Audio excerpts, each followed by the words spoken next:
nakasilid sa sako, nakagapos, at binusalan ang nguso gamit ang alambre.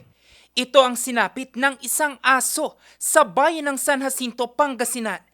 Nangyari yan Sabado ng hapon, February 7. Ang alagang aso nakatakda palang ibenta at plano umanong katayin. Nagiging part na ng pag-augment ng livelihood nila. Yeah? Kasi yung mga nagsusumbong sa amin, nagsasabi na noong January daw, nakabili daw sila sa babae na yan ng aso. So, of course, pag tinanong mo siya, she will always have an alibi na yang bago ko pa lang yan nagawa, ngayon lang kasi nangangagat daw yung aso.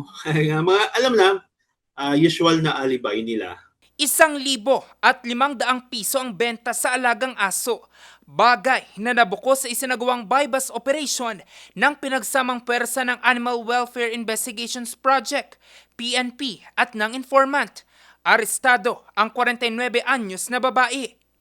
Pero nang siyasatin ang kalagayan ng aso, napag-alamang patay na pala ito. Imagine mo yung sinasabi mo na alaga nilang aso, binibenta nila. Ay my goodness, alaga mo yun di ba? Pet mo yun or inaalagaan mo. Part siya ng family mo. Tapos naggipit ka lang ng konti yung alaga mo ang ibebenta mo. I mean, may buhay yun Ang karne ng aso, itinuturing na hot meat, bagay na lubharaw na delikado kung makonsumo. Ang leader din po kasi nito is yung mga nag-handle nung aso mismo, nagtatay ng luto. Lahat sila experts doon sa ating bylaws. Pero yung ulit ko hindi po dahil ina-advocate kapag tayo ng aso. Mahaharap sa kasong paglabag sa Republic Act No. 8485 o Animal Welfare Act ang sospek. Jose Robert Inventor, RNG News.